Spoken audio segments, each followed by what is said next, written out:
தமிழ்நாடு மாண்புமிகு முதலமைச்சர் C. Joseph Vijay அவர்களின் 52வது பிறந்தநாள் விழாவில் பொதுமக்களுக்கு அன்னதானம் வழங்கும் நிகழ்ச்சி நடைபெற்றது.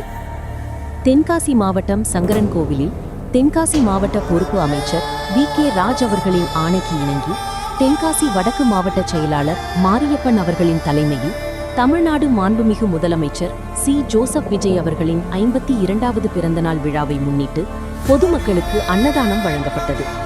இதில் நகரச் செயலாளர் சரவணன், ஒன்றிய செயலாளர் STK கனகராஜ், மாவட்ட வர்த்தக அணி இணை அமைப்பாளர் DTV பிரேம்குமார், மாணவர் இளைஞரணி அமைப்பாளர் அமீர், நகர செயற்குழு உறுப்பினர் நாகராஜ் மற்றும் கழக நிர்வாகிகள், தொண்டர்கள், பொதுமக்கள் ஏராளமானோர் கலந்து கொண்டு பிறந்தநாள் விழாவை மிக விமர்சையாக கொண்டாடினார்கள்.